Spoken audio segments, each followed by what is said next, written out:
नमस्कार, आज आपण पाहणार आहोत बिस्किटापेक्षाही जास्त खुसखुशीत आणि भरपूर लेयर्स पडणाऱ्या गोड शंकरपाळीची रेसिपी। अतिशय सोप्या प्रमाणात ही रेसिपी मी आज तुमच्याशी शेअर केलेली आहे, तर व्हिडिओ शेवटपर्यंत नक्की बघा। शंकरपाळी बनवण्यासाठी इकडे एका पातेल्यात सुरुवातीला मी 1.5 वाटी साखर घालून घेणार आहे। शंकरपाळीचं सर्व मेजरमेंट आपल्याला एकाच वाटीने घ्यायचं आहे। त्याच पातेल्यात 1 वाटी वितळवलेलं तूप आणि 1 वाटी पाणी घालून हे मिश्रण गॅसवर ठेवून साखर वितळेपर्यंत आपल्याला हे गरम करून घ्यायचं आहे।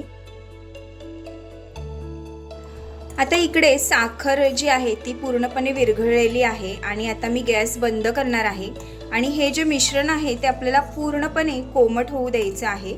त्यानंतर आपण पुढची प्रोसेस करूयात। तर शंकरपाळीसाठीच आपलं हे मिश्रण जे आहे ते आता कोमट झालेलं आहे। इकडे एका परातीत ज्या वाटीने आपण साखर, तूप आणि पाणी मोजून घेतलं त्याच वाटीने 7 वाटी मैदा घ्यायचा आहे। आता तयार साखर, तूप आणि पाण्याच्या मिश्रणामध्ये हा मैदा जो आहे तो आपण मळून घेणार आहोत। थोडं थोडं करून मिश्रण याच्यामध्ये घालून घ्यायचं आहे। अगदी सैलसर हाताने आपल्याला हे पीठ मळून घ्यायचं आहे। चपातीला मळतो त्याप्रमाणे खूप जास्त पीठ न मळता अगदी पिठाचा गोळा एकत्र येईपर्यंतच आपल्याला हे पीठ मळून घ्यायचं आहे।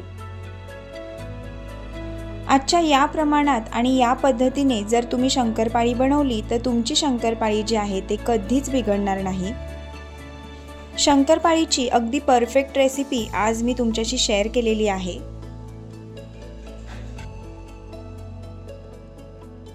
इकडे शंकरपाळीच्या पिठाचा छान असा गोळा मळून झालेला आहे। आता आपण लगेचच याच्या शंकरपाळ्या करायला घेणार आहोत।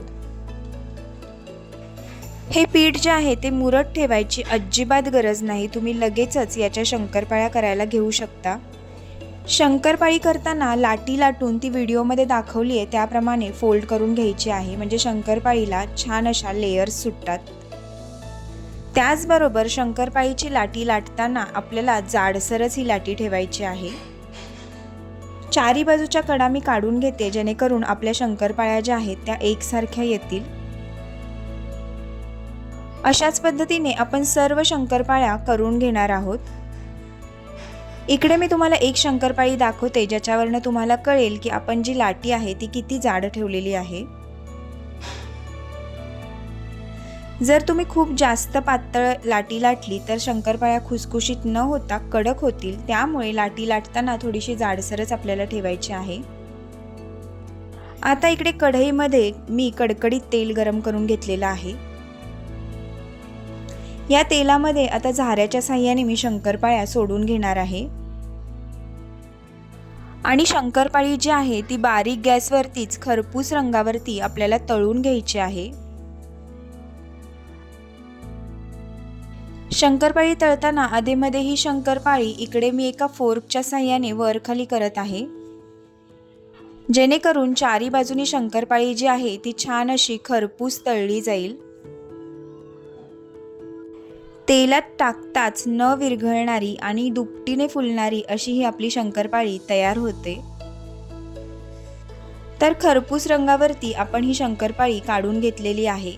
अशाच पद्धतीने सर्व शंकरपाळ्या आपण तळून घेणार आहोत। शंकरपाळीची आजची ही सोपी रेसिपी तुम्हाला कशी वाटली हे कमेंट करून मला नक्की सांगा। त्याचबरोबर माझ्या चॅनेलवरती जर नवीन असाल तर चॅनेलला सबस्क्राईब करा आणि बेल आयकॉनवरती प्रेस करायला विसरू नका, म्हणजे माझ्या व्हिडिओजचे अपडेट तुम्हाला मिळत राहतील। तर इकडे आपल्या सर्व शंकरपाळ्या आता तयार झालेल्या आहेत। या दिवाळीला या शंकरपाळीची रेसिपी तुम्ही सुद्धा घरी नक्की ट्राय करा।